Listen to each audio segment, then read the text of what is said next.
எல்லாருக்குமே வைத்தியம் பார்த்தோம். ஆனா செவிலியர்கள் கோபமா பேசுறாங்கன்ற ஒரு விஷயம் தான் பொதுமக்களுக்கு தெரியும். ஆனா செவிலியர்கள் ஏன் அந்த மாதிரி இருக்காங்கிறது உங்களுக்கு தெரியாது. இதுவரையிலும் நாங்க 10-15 வருடங்களா வெறும் ஒப்பந்த செவிலியருக்கு வெறும் 15,000 18,000 சம்பளம் 7,000ல இருந்து உள்ள வந்து 18,000 வரையில இப்ப வாங்கிக்கிட்டு கிட்டத்தட்ட 15 வருஷமா வேலை பார்த்துக்கிட்டு இருக்கோம். பணி சுமை எங்களுக்கு எவ்வளவு இருக்குங்கிறது உங்களுக்கு தெரியாது. அதே மாதிரி இதை நீங்க வீடியோ எடுத்தாலும் ஓகே சரிங்களா. ஏன் இதை நான் பொதுமக்களாகி உங்கள்கிட்ட நான் இந்த இடத்துல இந்த பஸ்ல பேசுறேன்னா, கிட்டத்தட்ட 4 நாட்களாக போராடிக்கிட்டு இருக்கோம். 2000 செவிலியர்களுக்கு மேல எங்களுக்கு சென்னையில போராட்டம் நடத்திக்கிட்டு இருக்காங்க. இதுவரையிலும் எங்களோட சுகாதாரத்துறை அமைச்சர் நீங்க திமுக அரசு வந்து உள்ள வரும்போது 356 அடிப்படையில எங்களுக்கு வந்து ஒப்பந்த செவிலியர்களா இருக்கிற எல்லா, அதாவது எனக்கு அரசு ஊழியர்களை மட்டும் நான் பேசுற, செவிலியர்களுக்கும் அரசு ஊழியர் ஒப்பந்த அடிப்படையில யாரெல்லாம் இருந்தாங்களோ அவங்களை எல்லாம் நாங்க நிரந்தரப்படுத்துறோம் சொல்லிதான் அரசு வந்தது. ஆனா இன்னைக்கு கேக்குறாங்க எங்க கிட்ட 356 ஒப்பந்தம் நாங்க கொடுத்தா அதை நாங்க நிறைவேற்றிட்டா கொடுக்கணுமா, அப்படி என்ன நாங்க சொன்னா நாங்க செய்யணுமான்னு கேக்குறாங்க சுகாதாரத்துறை அமைச்சர் மா சுப்பிரமணியம் ஐயா. இதையெல்லாம் நீங்க பொதுமக்களுக்கு நான் கொண்டு போய் சேர்க்கணும்னா நான் அந்த பஸ்ல நான் உங்கள்கிட்ட பேசிக்கிட்டு இருக்கேன். நீங்க பொதுமக்கள் எங்களுக்கு சப்போர்ட் பண்ணலைன்னா கண்டிப்பா அந்த போராட்டம் வெளியில தெரியாது.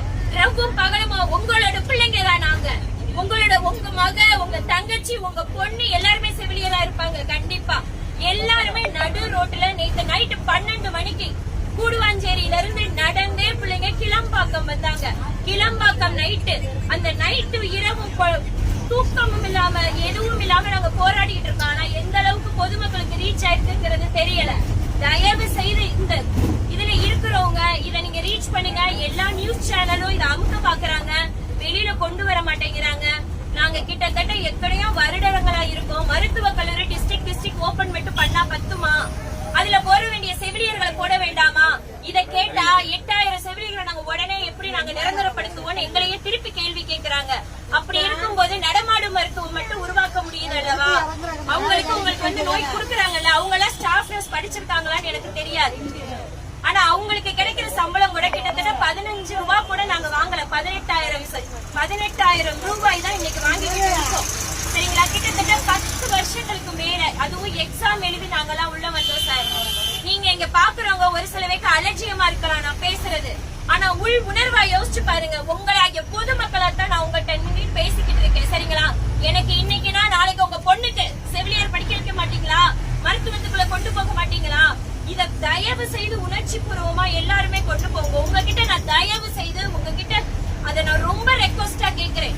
இத நீங்க மக்களாகிய நீங்க எங்களுக்கு புரியாம, மக்கள் சொல்லாம இங்க எதுவுமே நடக்காது. மக்களுக்கு ஒவ்வொருத்தவங்களுமே போராட்ட களத்துல நின்றுதான் ஒவ்வொன்றும் கிடைக்குது. இத பொதுமக்கள் நீங்க ஸ்ப்ரெட் அவுட் பண்ணுங்க.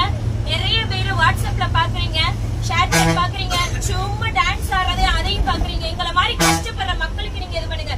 உங்களுக்கு ஒண்ணுனா நாங்க தானே சார் வர்றோம், முடியாம ஓடி வர்றீங்க. அன்னைக்கு நாங்க ஸ்ட்ரைக் பண்ணிட்டு இருக்கோம். ராம்நாடு வெளியில இருக்கிற ஒரு இடத்துல ஃபிட் அடிச்சு ஒருத்தர் கீழே விழுந்தாரு. யாரு தூக்கிட்டு பண்ணானா நாங்க. அங்க நின்று செவிலியர்கள் தான் போராட்டம்